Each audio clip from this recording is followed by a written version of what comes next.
নমস্কার বন্ধুরা, আপনারা সবাই কেমন আছেন? আশা করি ভালোই আছেন।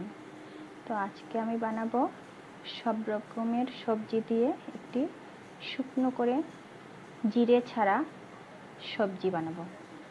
তার জন্য নিয়েছি আলু, স্কোয়াশ, ঝিঙে, পটল, বেগুন, তারপর বরবটি, আর সঙ্গে কাঁচা লঙ্কা নিয়েছি।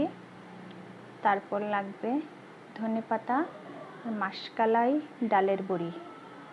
তো এখন কড়াইটা গরম করে নিয়েছি, গরম করে একটু তেল দিয়ে দিয়েছি।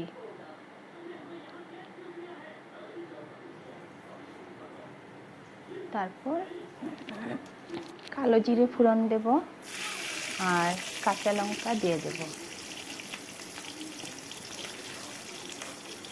তো গরম হয়ে গেছে, এখন বড়িগুলো হাতে ভেঙে ভেঙে একটু গুঁড়ো করে দিয়ে দেব তেলের মধ্যে, আর একটু নাড়াচাড়া করব।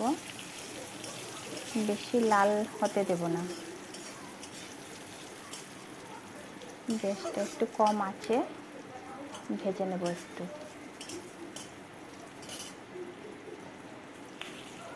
তারপর এটার মধ্যে সব রকমের সবজিগুলো, কেটে রাখা সবজিগুলো সব দিয়ে দেব।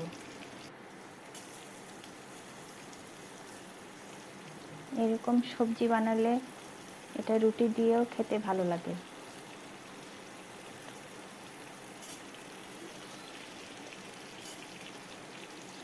সব সবজিগুলো এক এক করে দিয়ে দিলাম।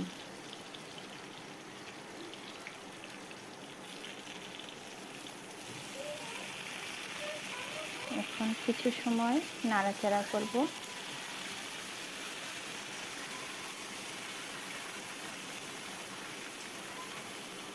তারপর একটু নুন দেব,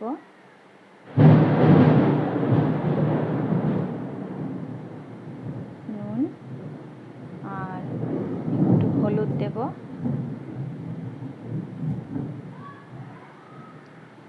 নুন হলুদ দিয়ে একটু নাড়াচাড়া করে কিছু সময়ের জন্য কম আঁচে ঢেকে রেখে দেব।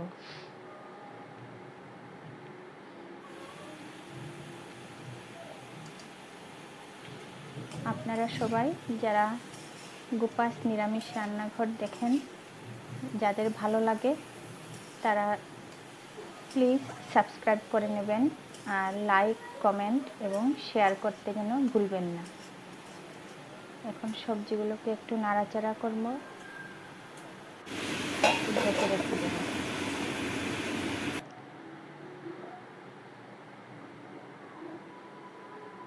মিষ্টি কুমড়টাও দিয়ে দিলাম।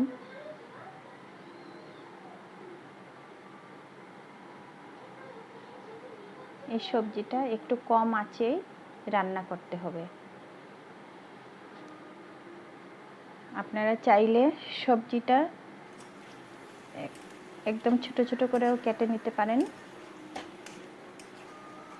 এখন মোটামুটি হয়ে আসছে, সবজিগুলো নরম হয়ে যাবে। এটা জিরে ছাড়াই বানানো হবে। একটু চিনি দিয়ে দিলাম, যারা মিষ্টি পছন্দ করেন তারা চিনি দেবেন, আর একটু ধনেপাতা কুচি দিয়ে দিলাম। তারপর একটু নাড়াচাড়া করে আবার একটু সময়ের জন্য ঢেকে রেখে দেব।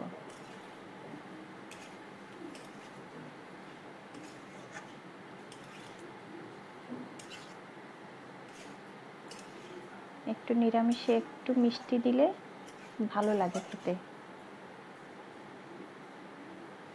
নরম হয়ে যাচ্ছে, আবার একটু সময়ের জন্য ঢাকা দিয়ে দেব।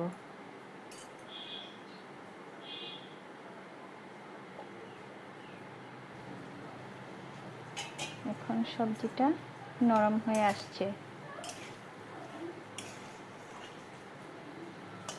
এইভাবে খুন্তি দিয়ে দেখবেন যে একদম মিশে যাচ্ছে, তখন নামিয়ে ফেলবেন। এখন হয়ে গেছে।